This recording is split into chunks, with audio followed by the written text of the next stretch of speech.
Hi, I'm Wade from Thoroughbred Diesel, and this is my buddy Mitch Olson from 73 Dipstick.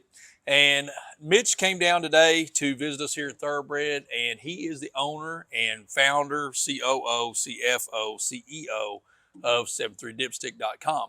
And we just launched this line back early in last year.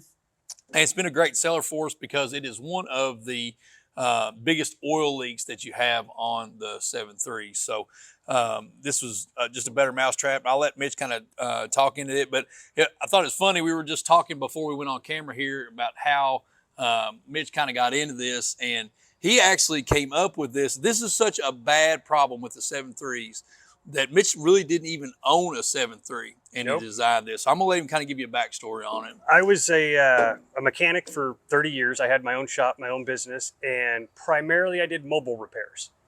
So I had 28 clients with 7.3s. I had a lot of experience with 7.3s. Almost every single one of them leaked. And as a mobile guy, the factory wants you to pull the cab, pull the engine, take the pan down, repair it. I was giving away those jobs. Yeah. I would refer them to other buddies who had shops. They would take the job in-house. I'd never get the client back because they could do something I couldn't. So I had to find a way to fix it in the field.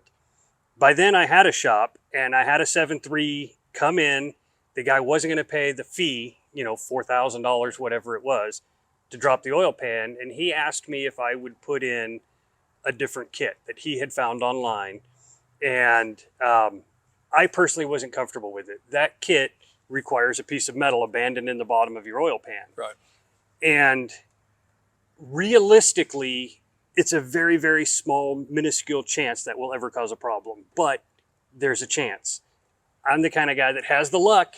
Yeah. If I do the job, it's going to cause a problem. I'm going to buy somebody an engine. Yeah. And I couldn't do it. And so the truck sat there for, I think, 2 weeks, and I went back and forth, and I just kept looking. I just put it up.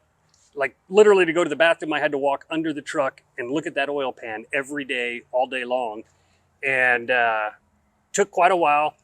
We came up with a very rudimentary version of this right out the gate. I had some great friends help me. They had laser tables and CAD and stuff. And we put it on the truck. I never even billed the guy. We shipped the truck. I forgot about it for 5 years. All the pieces sat in my toolbox for like 5 years. Huh. In walks a customer with a tractor I was working on. Turns out he's a patent attorney. I had no idea what he did for a living. I asked him if he would look at something, and he said, "You have an idea? You got something drawn out?" And I said, "I have a working prototype." We called the guy with the truck. He had put over 200,000 miles on our first repair already with 0 leaks. And I was like, we got this. So then the attorney and I got to talking, how many 7.3s are really left? Well, now I know there's about 2.8 or 2.18 million still registered on the highways in America. Yep. That's not European. That's not international DT444Es. That's just 7.3 Fords, 2.18 million still on the road. Yep. At the time, we thought it was 1 million. And I thought, all right, for 1 million trucks, I had 27 customers, 26 of them had already leaked. Yep. I knew it was going to be an issue. I had seen it a bunch before. Like I used to pull the engine and do the oil pan when they were newer, and people would pay that kind of money to fix that leak. But nobody wanted to pay big money anymore for a ranch truck. And I was like, I have to find a cost-effective, permanent solution. And the prototype, like I said, it was out for 5 years on a vehicle before we even went to market with it because I had no idea if it would work. I told the guy when he left, I said, "Here's your truck." He's like, "What do I owe you?" I go, "Nothing, because this thing might fail tomorrow." I go, "Let me know what you think." And then we forgot about it for 5 years. Yeah, that's wild. That's wild. So that's it's perfect. actually, the first one is no longer on the road. His 7th transmission, he decided to down the truck and be done with it. But he had 600 and something thousand miles on a 7.3 ranch truck. Yeah.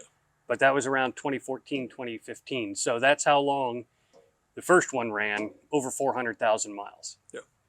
Yeah, we say that too. That's the initial thought. They won't spend that much money on a ranch truck or a 7.3 or, one of these VP Dodges.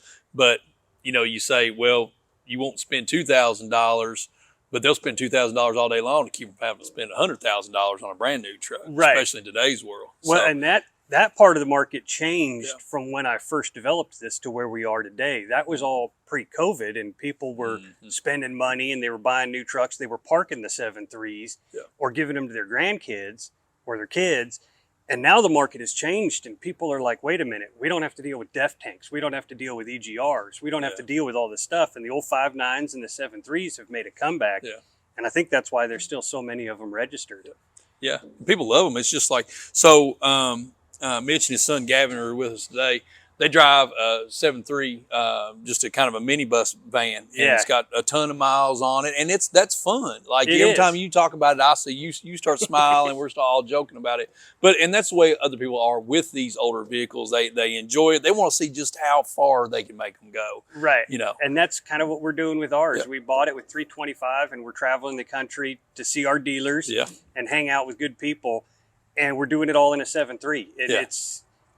It's fun to get out on the road and just you look down and you're like, holy cow, we did 7,500 miles in August in a 30-year-old bus with a 7.3 in it. And I mean, yeah, there's problems. We were fixing steering boxes in Yellowstone last year, you know, but it has nothing to do with the engine. The engine still just purrs right along. You're going to get an oil leak. All things will. Brand new cars get oil leaks. Yeah.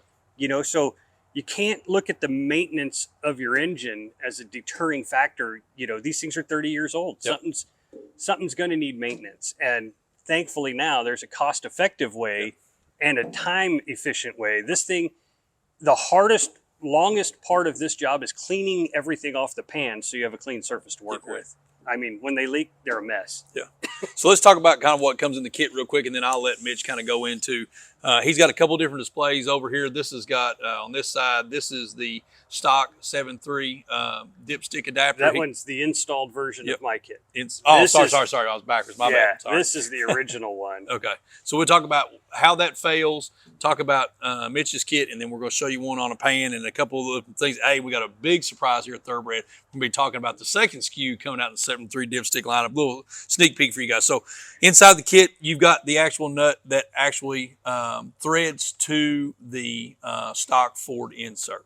So no changes to that. We're going to use our stock insert back. We're not going to knock it off in the pan and let it ride down.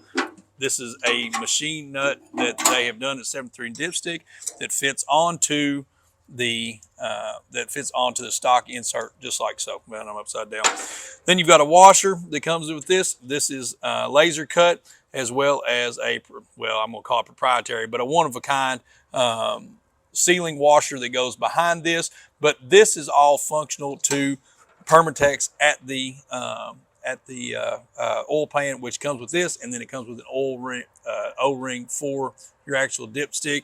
I can see Mitch is wanting to take over here. He loves this product. Go ahead. I'm gonna let him talk through all this. Yeah. So the big issue for me was abandoning that piece of metal inside the pan. Again, I can't stress enough. It's very, very unlikely that something will happen, but I'm the one guy that it would have happened at. So I like to, and if you have an OBS, your dipstick's going to go up.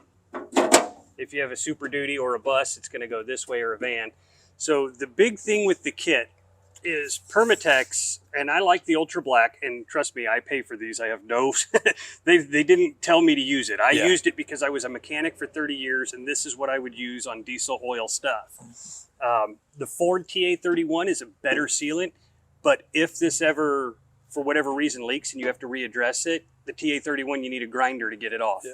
This stuff, once you break the seal, you can clean it off and reuse it. You're not damaging any of the other parts with the Ultra Black.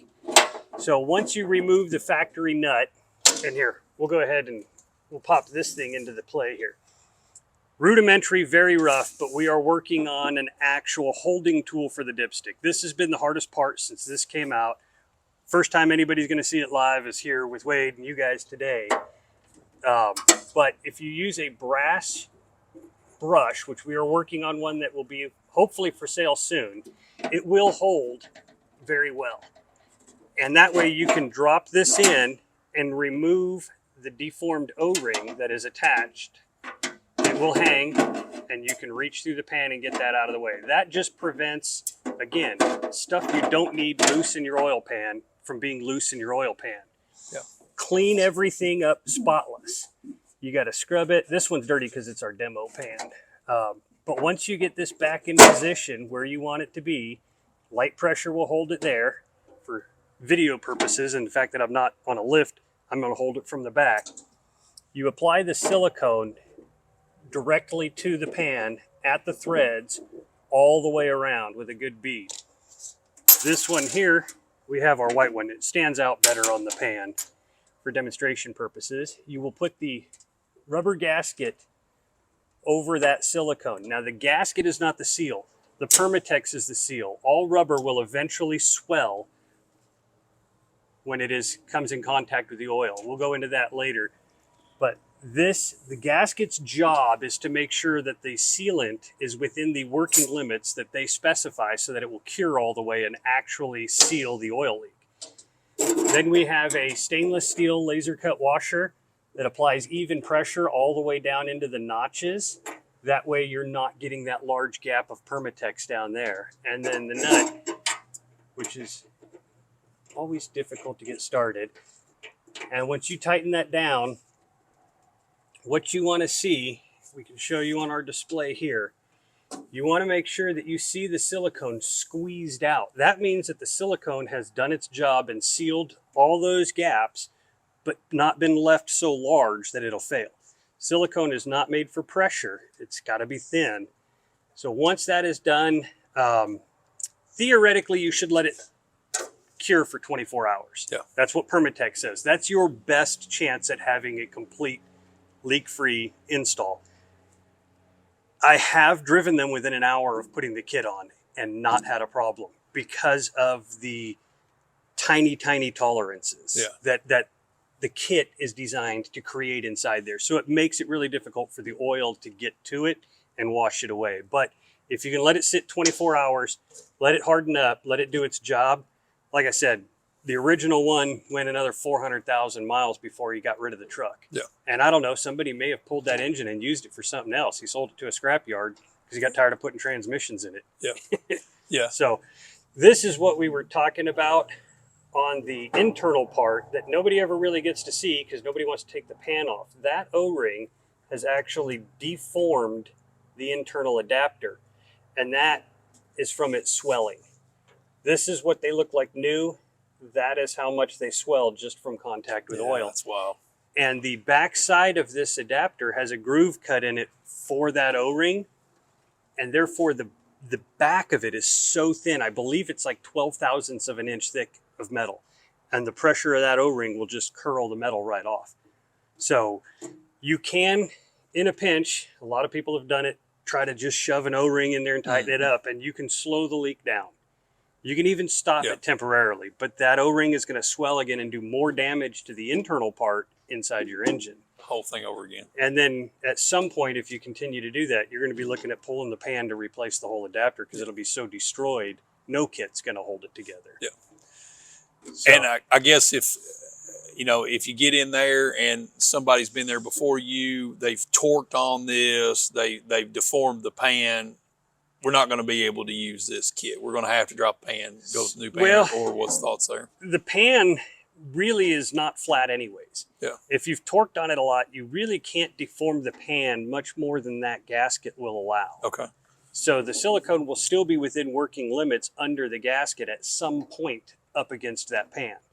So that is not a problem. Cool. The biggest issue that you run into with this kit is if somebody has gotten in here and just reefed on it and stripped the threads. Yeah. Or there was an option a while ago that was shipping with red Loctite for the nut, to put the factory nut back on with red Loctite.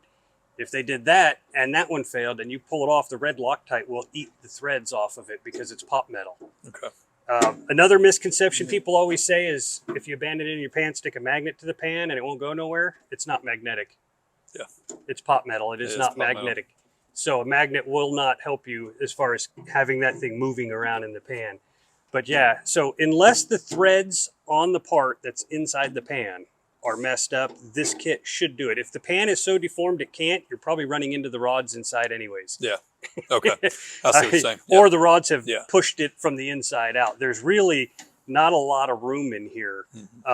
In fact, one of the reasons this part is as thin as it is because the connecting rod almost touches it inside the pan. Oh, okay. There's a lot of high horsepower 7.3s that step up, and I'm going to get it wrong, so I won't mention the name, but one of the aftermarket performance rods, I think it's one of the ones that looks like an H rod, It's beefier rod. It actually scratches the back of the internal adapter. Oof. So there's fitment issues. Yeah. So we were restricted to the size we could use. We had to stay with that size Okay. because there's just not enough clearance for the rotating assembly.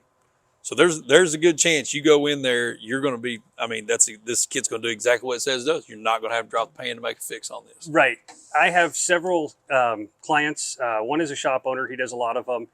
He will actually order this part from Ford whenever he's building a 7.3 and my kit, and he will install it brand new before the motor even goes in the vehicle. Yeah, that's perfect. Because while the pan's off and you have it here and it's clean and it's pristine, this is proven to outlast the factory style. So anything with a rubber seal is going to eventually swell and need replaced. Yeah.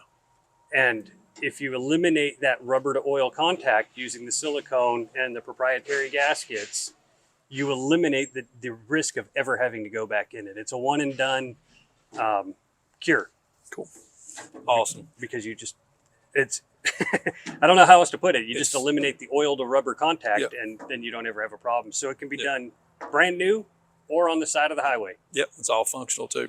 So, guys, if you got a leaking dipstick, nobody likes a leaking dipstick, consider 7.3 dipstick for this fix for you. You're not going to have to drop the oil pan. Should be able to get in and get out of there really quick and easy. Just make sure you do your surface prep on it, and it's going to seal, and you're going to stop the oil leak. So, Mitch, thank you very much for coming by. I appreciate you, Wade. Yeah, no problem. No problem. Thanks for taking time for the video, too. Oh, yeah. Appreciate it. So, Always guys, good time here. looking for a 7.3 dipstick kit, just give us a call here at Thoroughbred Diesel. Thanks for watching.